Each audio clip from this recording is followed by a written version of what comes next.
sauver. C'est nous qui avons besoin du Seigneur. Les anges sont des esprits. Ils sont plus intelligents que nous, plus puissants que nous, plus forts que nous.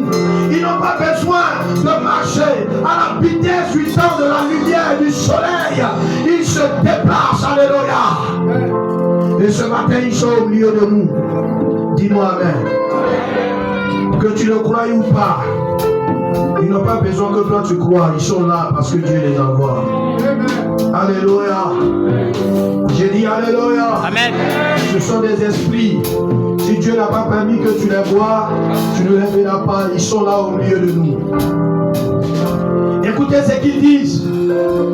La Bible dit, ils criaient l'un à l'autre et disaient, c'est l'Éternel des armées. Toute la terre est remplie de sa gloire. Est-ce que tu peux acclamer le Seigneur? Amen.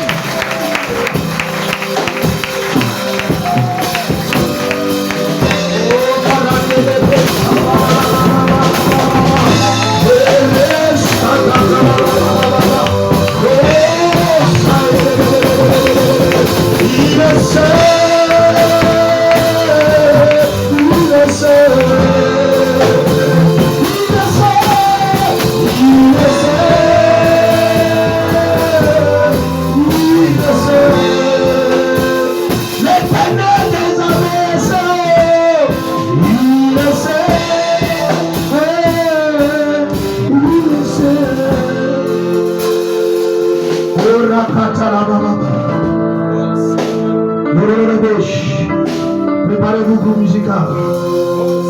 Et la Bible dit, quand ils ont fini de dire c'est l'Éternel des armées, et que toute la terre est remplie de sa gloire,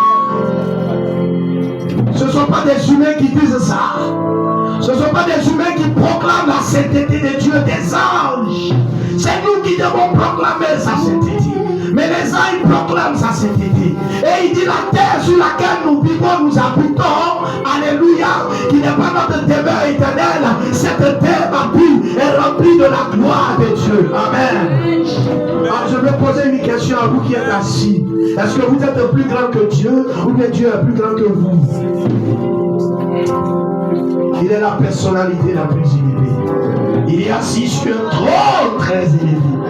Alléluia.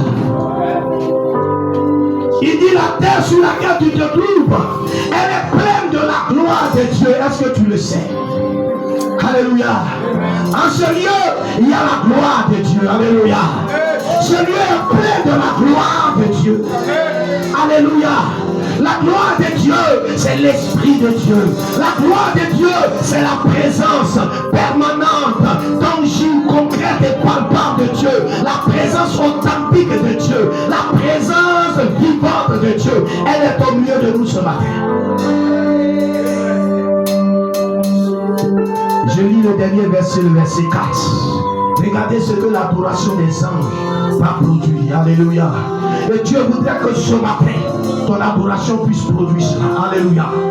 Il faut sortir de l'adoration calculée. Il faut sortir de l'adoration arithmétique. Il faut sortir de ton adoration ordinaire. Ce matin, rentre dans une adoration particulière, une adoration spéciale, une adoration extraordinaire, une adoration que tu n'as jamais faite. Va toucher au trône de Dieu, là où il est assis sur le trône de l'épée. Va toucher à la gloire de Dieu ce matin. Alors lorsque nous serons en train d'adorer le Seigneur, s'il paye que tu te couches, poussé par l'Esprit de Dieu, couche-toi. S'il paye que tu t'asseyes, assieds-toi. S'il paye que tu te mettes en genoux, mets-toi en genoux, mais mets-toi dans les dispositions d'adorer le Seigneur. Parce qu'il paye que ton adoration produise quelque chose. Comme l'adoration des anges ont produit quelque chose. Alléluia. Oh my God.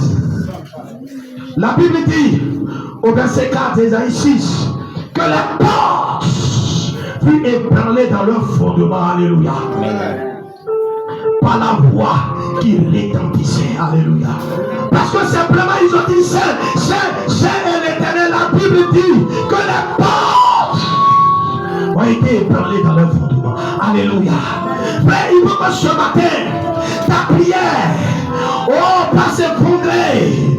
Les portes qui étaient fermées dans ta vie, les portes de la maladie, les portes de la malédiction, les portes de l'échec, les portes du blocage, les portes du célibat, stérilité, toutes sortes de portes qui t'avaient résisté dans l'adoration ce matin, sois ébranlé. Les portes de la pauvreté, sois ébranlé ce matin par ton adoration. Et tu es capable de le faire si tu t'élèves dans un niveau élevé d'adoration. Oh my God. Quelqu'un me comprend ce matin? La Bible dit simplement par la foi. Les portes furent ébranlées dans leur fondement. Je ne sais pas quel est le fondement qui est dans ta vie. Mais les fondements peuvent être ébranlés par ton adoration.